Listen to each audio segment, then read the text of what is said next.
Students, हम लोग class 12 math NCERT का एक्सरसाइज 6.5 का क्वेश्चन नंबर 18 अटेम्प्ट करेंगे। हमारा क्वेश्चन है a rectangular sheet of tin 45 centimetre bye 24 centimetre, यानी कि लेंथ इसकी 45 सेंटीमीटर है, ब्रेथ इसकी 24 सेंटीमीटर है, is to be made into a box without top. इसे एक विदाउट टॉप बॉक्स बनाया गया है by cutting off square from each corners. Box इसके कॉर्नर से स्क्वायर्स कट करके बनाया गया है और कट करके उसको फोल्ड किया गया है। Folding up the flap, what should be the side of the square to be cut off so that the volume of box is maximum। ये कह रहा है कि कॉर्नर से जो स्क्वायर्स कट किए गए हैं उनका मेजरमेंट, उनकी साइड का मेजरमेंट क्या हो जिससे कि जो ये टॉप लेग्स बॉक्स बने उसका वॉल्यूम मैक्सिमम हो। हम मान लेते हैं कि एक्स मेजरमेंट के साइड के बराबर स्क्वायर्स कॉर्नर से कट किए गए हैं। तो यहाँ पर टोटल लेंथ 45 थी इनिशियली, फिर इसमें से अगर 2x दोनों साइड से कट होगा तो जो रिमेनिंग लेंथ बचेगी वो 45 माइनस 2x हो जाएगी। यानी कि L की वैल्यू है, बॉक्स के लेंथ की वैल्यू कितनी हो जाएगी 45 माइनस 2x, और बॉक्स के ब्रेथ की वैल्यू पहले शुरुआत में जो रेक्टेंगुलर शीट थी उसकी 24 थी, क्योंकि दोनों कॉर्नर से x के बराबर कट किया गया तो रिमेनिंग लेंथ ब्रेथ जो बचेगी कितना होगा 24 माइनस 2x, तो 24 माइनस 2x। और इसकी जो हाइट हो जाएगी बच्चों, यही जो x मेजरमेंट के बराबर कट करके फोल्ड किया गया कॉर्नर से, वही उसकी हाइट का काम करेगा, यानी h की वैल्यू भी यहाँ पर x हो जाएगी। ठीक है, तो हम लोग जानते हैं कि इससे हमारा जो बॉक्स बनेगा वो क्यूबॉइड बनेगा, क्योंकि तीनों अलग अलग मेजरमेंट के हैं। और हमको पता है कि क्यूबॉइड का जो वॉल्यूम होता है v, वो length into breadth into height होता है। ठीक है, अब यहाँ पर हम वैल्यू पुट करते हैं तो v की वैल्यू क्या हो जाएगी, लेंथ की वैल्यू 45 माइनस 2x और ब्रेथ की वैल्यू 24 माइनस 2x और हाइट की वैल्यू x है। अब हमको वॉल्यूम का फंक्शन यहाँ पर मिल गया। अब हम लोग क्या करेंगे, क्योंकि यहाँ पर 3 प्रोडक्ट्स हैं तो पहले कोई दो को एक करके दो प्रोडक्ट्स फॉर्म में, दो फैक्टर्स फॉर्म में बना लेंगे। तो मान लीजिए हम यहाँ पर x को इसमें इंटर करा देते हैं, तो ये क्या हो जाएगा 45 माइनस 2x, और यहाँ पे x का मल्टीप्लाई करेंगे तो 24x और माइनस 2x का स्क्वायर हो जाएगा। ठीक है, 24x माइनस 2x का स्क्वायर। अब इसको हम फर्स्ट फंक्शन मान लेते हैं, इसको सेकंड फंक्शन मान लेते हैं, क्योंकि यहाँ पर डिफरेंशिएशन का प्रोडक्ट रूल काम आएगा डेरिवेट करते समय।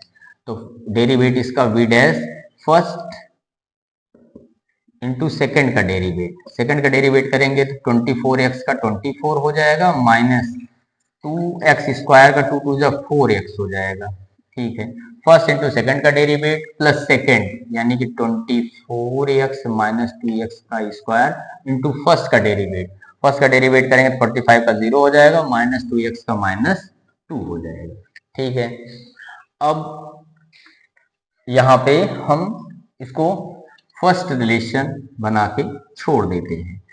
अब इसी तरह से हम इसको सेकंड डेरिवेट करेंगे, क्योंकि हमको पता है कि मैक्सिमा या मिनिमा के लिए हमको सेकंड डेरिवेट करके ही मैक्सिमा या मिनिमा की वेरिफिकेशन होती है। तो यहाँ पर v डबल डैश निकालते हैं, यहाँ भी अगेन इसको हम फर्स्ट फंक्शन और इसको सेकंड फंक्शन मान लेते हैं।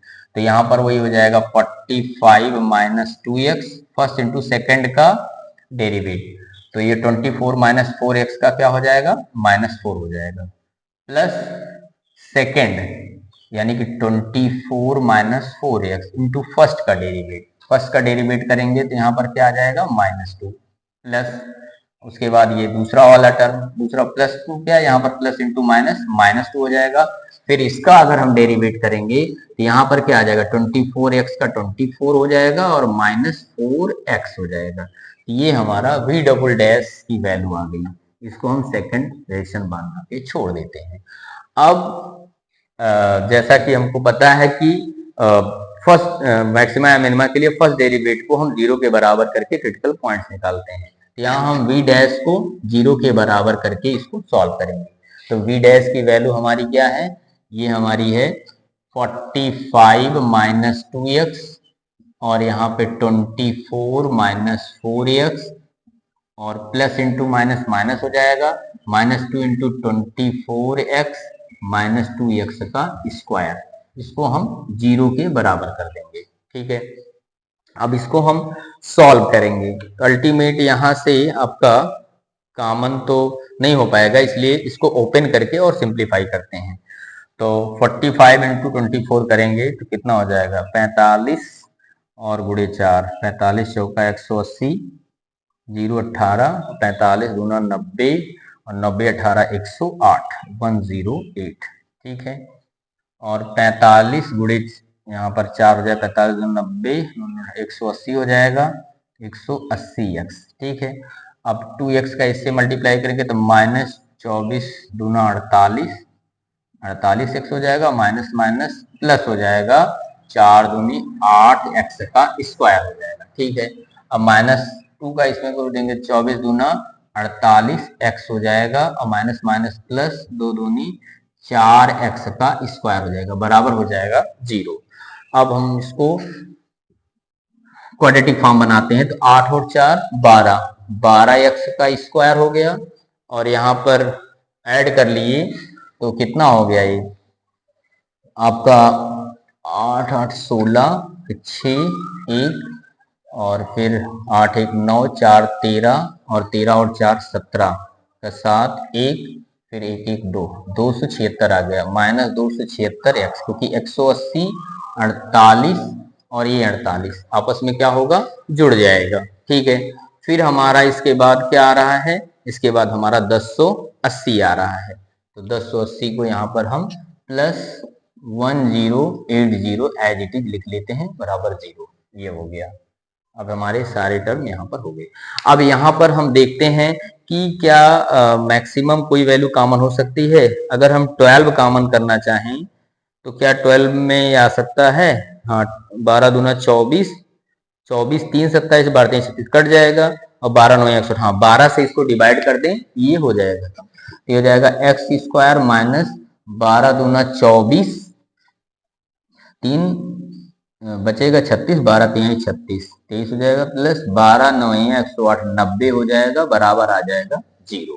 ठीक है, अब यहाँ पे इसको हम स्प्लिट मेथड से अगर हम तोड़ें तो 18 25 90 और 18 और 5 23 हो जाएगा। इसको हम ऐसे लिख सकते हैं x square minus 18x minus 5x plus 90 बराबर 0। फर्स्ट 2 और लास्ट 2 का पेयर बना लेते हैं। फर्स्ट 2 में x माइनस x कॉमन ले लेते हैं तो x माइनस 18 हो गया और यहाँ पर माइनस 5 कॉमन ले लेंगे तो x माइनस 18 यहाँ पर भी हो गया, बराबर आ गया 0।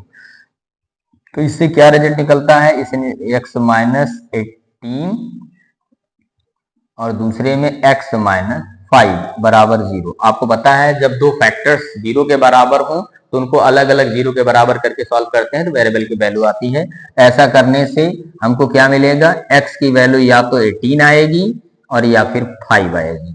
तो आपको पता है x की वैल्यू को अगर हम 18 ले लें तो 18 लेने पर मान लिया लेंथ में तो सेटिस्फाई हो सकता है लेकिन ब्रेथ में सेटिस्फाई नहीं होगा, क्योंकि दोनों तरफ 18 टू द 36 होगा जबकि हमारी ब्रेथ केवल 24 है। इसका मतलब x बराबर 18 जो है हमारा इनवैलिड है, ये हमारा इनवैलिड है मतलब अमान्य है। इसका मतलब x बराबर 5 ही हमारा जो है क्रिटिकल पॉइंट बनेगा जिस पर हम सेकंड डेरिवेटिव टेस्ट लेंगे। तो x बराबर 5 पर हम v डबल डैश की वैल्यू को फाइंड करते हैं। तो v double dash at x is equal to 5 इसकी वैल्यू, तो जहां यहां पर हमारा v डबल डैश का एक्सप्रेशन हमारा ये है, इसमें हम क्या करते हैं x की वैल्यू को 5 के बराबर रखते हैं।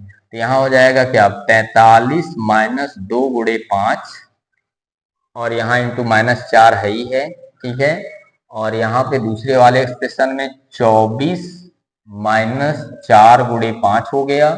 ठीक है, और इंटू माइनस 2 यहाँ पर भी है और फिर माइनस 2 और 24 माइनस 4 गुणे 5 हो गया।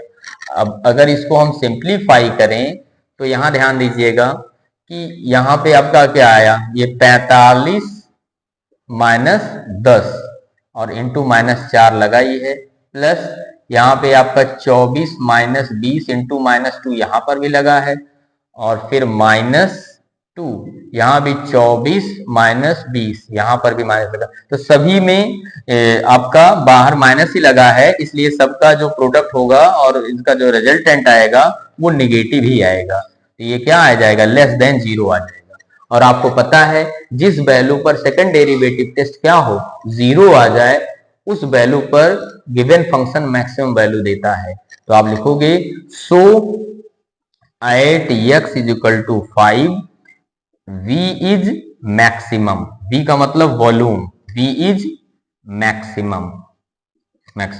इसका मतलब क्या है कि कॉर्नर से जो हम स्क्वायर्स कट कर रहे हैं उसकी साइड का मेजरमेंट क्या होना चाहिए, 5 सेंटीमीटर होना चाहिए। So side of square, side of cutting square, cutting square, square from